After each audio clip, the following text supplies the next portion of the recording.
Hello, welcome back to game night, and today I'm going to be teaching you how to play Smallworld. More specifically, Smallworld Underground, which is a variation that has different species, but aside from a couple of rules, it's essentially the same as the original Smallworld game. So Smallworld is 2 to 5 players, and I would say it takes about an hour. So the goal of the game is to get the most coins, and the way you get the most coins is by occupying lands on this map, and you'll do that with these species that are on the side here. So this one, for example, we have wise mummies. This one we have vengeful shadow mimes. That one sounds a bit like a horror movie. As you can see, there's all these different adjectives for the species, and then there's all these different races, and so every game there's kind of a different combination of races that you have to choose from, which is kind of my favorite part of this game, is seeing all the different types of species. My cat's playing in the background.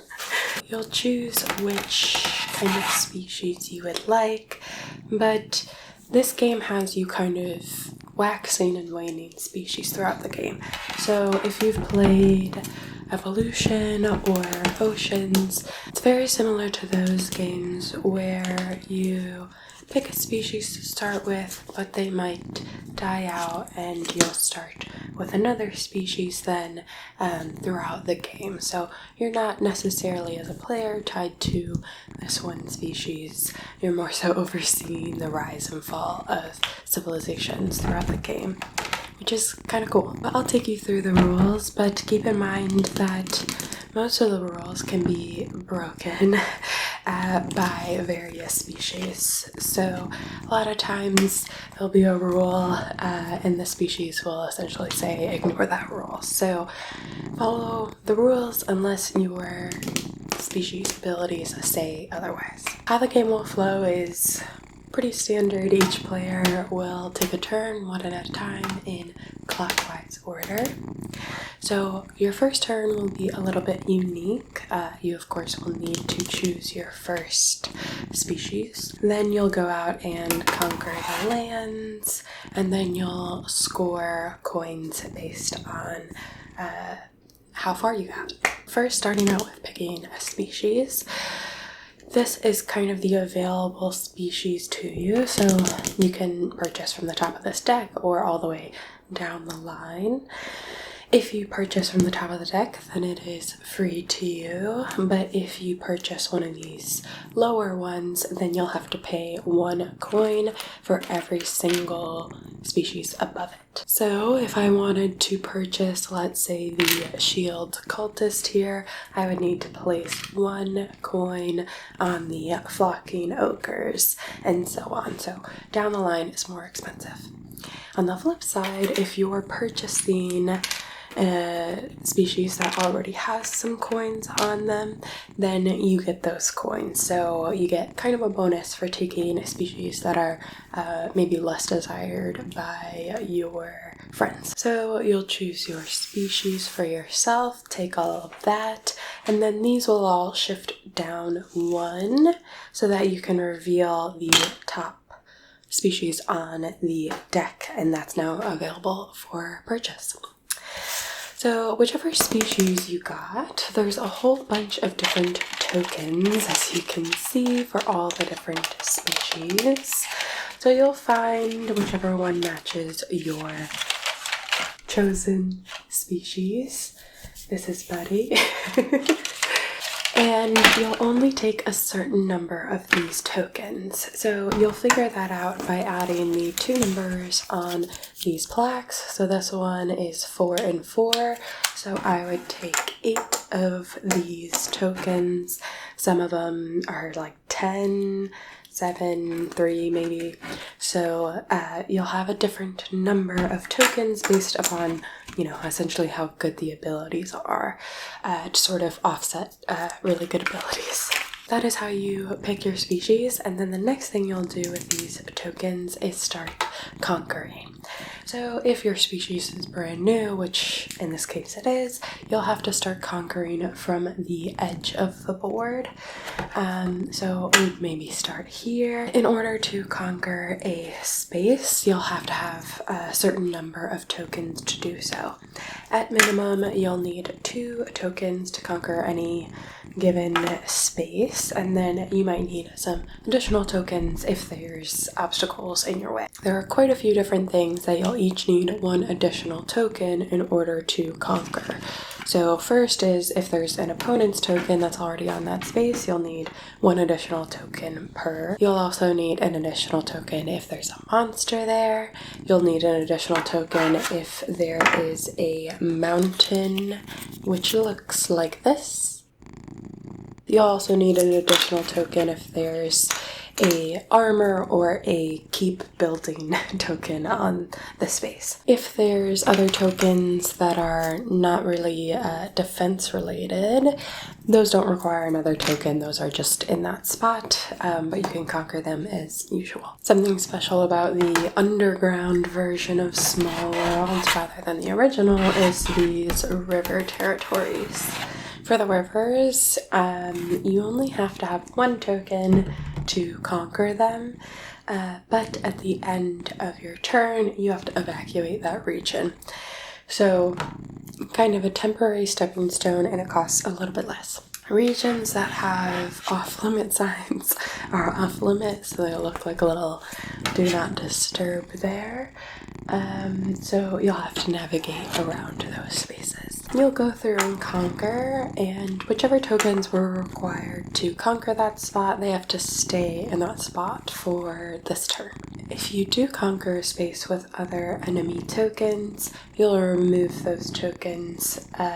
Most of them will get immediately redeployed, so that player will get to choose where in their territories they want to put them, but one of them will permanently die, so that's kind of the penalty for them losing that battle. If you conquer any monsters, then you will put a question mark token on that space. So this will either be a relic or specific location ability that you can use for that space. So you can continue conquering as long as you have tokens for it and wish to do so. But it must be adjacent spaces to somewhere you've already conquered. Up until this point of the game, it's kind of different from Risk because there's no luck in conquering new territories. It's just a matter of whether you have the numbers or not. However, once you decide this is the last conquering that you'll attempt for the game, you will use a little bit of luck here. So what you'll do is, let's say you have maybe 1 token left, not enough to conquer this empty space. You can use this die roll as a chance to conquer that space anyway. So this die is 0, 1, 2, 3. Give it a roll. Whatever it rolls is the number of additional reinforcements you temporarily have for that single conquering. So in this case I would get it, but if I had rolled the 0, I would not get it, and I would just pull my troops back. Of course, you have to choose which area you're conquering before you do the roll. You can't switch up your mind afterwards. It's kind of last gamble that you commit to. Then once you've done that, that is the end of your turn, and you'll do the point scoring to get some coins. First things first, you can redeploy your troops. So this would be essentially the easiest way to do this is to pick up every single one of your tokens except 1 for each spot that you occupy, and then you can redeploy them however you wish to.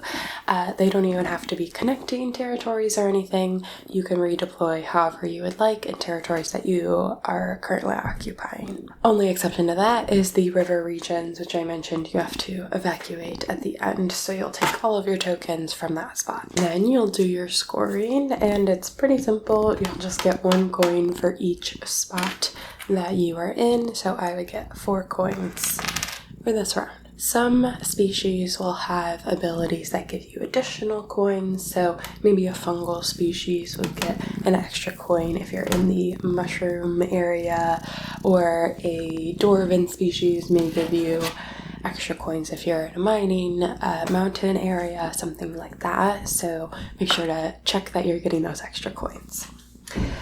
Something that we haven't talked about yet, but is coming up very soon, is in decline species.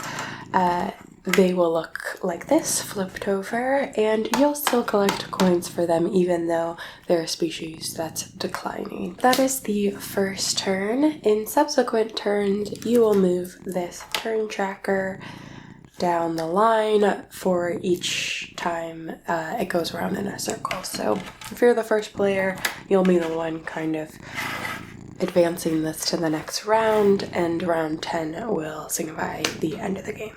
The other difference with the other turns is you can redeploy your troops at the beginning of your turn. So if you got attacked and you need to move things around, now's your chance to do that. You do have the choice to abandon regions if you would like to. So let's say you needed more troops.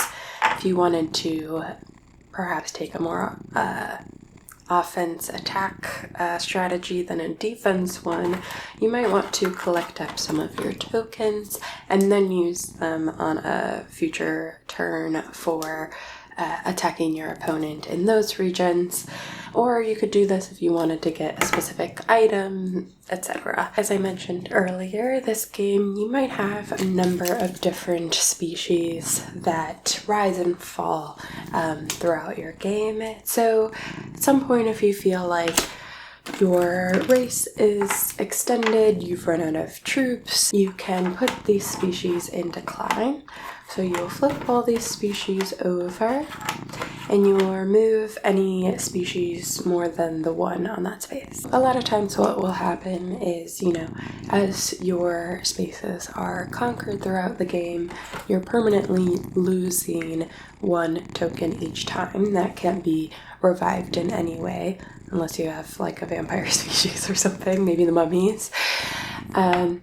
And so eventually you're just going to have way less tokens to work with, and so it's kind of a natural conclusion to retire once you get to that point. Then you'll also flip over your species, so they won't have their special abilities anymore. They'll just kind of act as generic pieces. You can only have 1 species in decline at a time, so if you were trying to rush through rising civilizations, it's not really an option for you. You would have to take the last in decline species, take all of those tokens, put them back in the box, they're gone. So you're essentially kind of forfeiting some lands if you choose to do that. So only 1 in decline species at a time. On the turn that you've decided to send your species in decline, you won't get to do anything else. So you'll declare that you're going in decline. You will pick your new species, you'll have a little bit of time to do that, and then you'll still score points for those in decline spots, but that turn is essentially dedicated to flipping the tokens over, putting them in decline. Then on your next turn, you'll be able to deploy your new species, whichever one you had chosen. With that new species, you will have to start conquering from the edge of the board once again, kind of like you did on your first turn. One fairly unique thing about this game, which I do appreciate, is they have a hefty rulebook, and at the end there's essentially an encyclopedia of every single thing in the game and what its ability specifically means. So if you're ever confused about something, it can kind of answer any of those questions that you may have. In addition to that, they also have 2 cheat sheets for every single player. It's kind of a lot. I really love a cheat sheet and I think they're great. This feels a little bit much to just be having on the table. I don't know what kind of table you have that each player can have these out. But it has all of the special powers and all of the races. And then this one has the game turn, which this is the same on both sides. That's some extra printing they didn't need to do. I think they kind of missed the point of a cheat sheet. You'll continue taking turns one at a time and going through these rounds until you reach round 10. Then you'll finish so that each player has an equal number of turns. And then the game is over. You count up how many coins you've collected throughout the game, and whoever has the most coins wins the game. So my review of this game is a little bit lukewarm. I would definitely recommend playing it if someone in your group has it, but I don't think I would recommend going out and purchasing it. The reason why is I think your dollar is more so going towards extra graphics and visuals rather than going towards more game complexity. So as you can see, there's a whole bunch of different tokens they had to print for every single different race here, and I think it provides a small amount of enjoyment when you first look at them, but honestly I don't think it's worth all that printing cost because they're the same drawings that are on here. So all of this extra cost that you're paying, I just don't really think it adds to the enjoyment that much. If you're the kind of person that really enjoys the visuals and the pieces of a board game, you're probably not playing this, you're probably playing something Warhammer related, not necessarily a board game like this. And that holds true for a lot of these pieces. I actually think that adds confusion to the game because they'll have different drawings for monsters that have the exact same ability and that act the exact same in the game. And so in my mind, if I see different drawings, I assume, oh, this monster will be different to defeat than another, but no, all of the monsters are the same. They just take 1 token and the extra drawings are just for fun. But I think that actually detracts from the game rather than making it more enjoyable, at least for me and how I enjoy games. I'm usually not like super invested in the visuals. It's just kind of like a nice bonus, nice to have. I'm not in love with this game, but it's decent, and I don't mind having it in my collection. We do have, which actually we haven't tried yet, but my group of board gamers had come up with a couple of house rules to maybe spice it up and maybe fix some of the imbalances in this game. One is there's a kind of an overfocus on just attacking your opponents. That's always the strategy in general. There's no other ways to kind of win the game. And so one of our ideas was to offset that by getting some points for additional lost tokens. So we had it kind of scaling up where if you lost 1 token, you get 1 point, 3 tokens, you get 9 points, 4 tokens, 11. So it's scaling up so it dissuades attackers from taking over way too many of your tokens in one go. Because a lot of times what will happen is they can just sweep your whole species in a turn or maybe 2, and since there's not the chance bit for most of the conquering, you kind of don't stand a chance. In Risk, you maybe stand a chance because you can roll for it, but in this game it's like they could just take you over. The other possible house rule that we had is for each different species you attack during your turn, you regenerate 1 token. I think this one's interesting for 2 reasons. It incentivizes you to attack a variety of people rather than just like singling out and targeting one player. And then it also gives you kind of an interesting dynamic of regenerating tokens, which for most species isn't an option, and gives you a little bit more life for a species that might be on its way out. Another house rule we had in mind was to mitigate the fact that you can't really have that many species in a game. I would say it's like 2 to 3 species in general, and if the most exciting part of this game is seeing all the different species and all their different abilities, there's kind of a desire to start new species more frequently. So we had a possible house rule of, instead of skipping a turn when you go in decline, you could pay 5 coins to go in decline and immediately redeploy your new species that round. So that way you can maybe sneak in an extra couple species, which is our favorite part of the game. So as with most games, even if they're not perfect, you can still get a lot of joy out of them, and you can still mess with the rules a little bit to make them the best game for you and your board game crew. So now we'll go over some of the differences from this underground version from the original. So the first one we already mentioned is the rivers, which you will evacuate at the end of your turn and which only take 1 token to conquer instead of 2 tokens. The second one is the monster tokens. So those are new and they're essentially an additional hurdle to conquer things. And then also relics as well, and the keeps. So these kinds of tokens, the question marks that'll be located on various spaces, that's new to the underground game. Another thing that's different from the original is the rule that you have to start at the perimeter of the board with a new species. If I were you and you are interested in this game, I would say go ahead and buy the original. I don't think there's a whole lot of added benefit to underground, which may be why they got rid of it. There's also, if you want a little bit more intrigue than the original, there seems to be a trio of expansions with different species, and so that can add a little bit of variety if you can't purchase this underground one. That is Smallworld. I hope you enjoyed this video. If you did, I have tons of other board game videos, and I hope you will stick around. So thank you so much. Bye bye bye bye.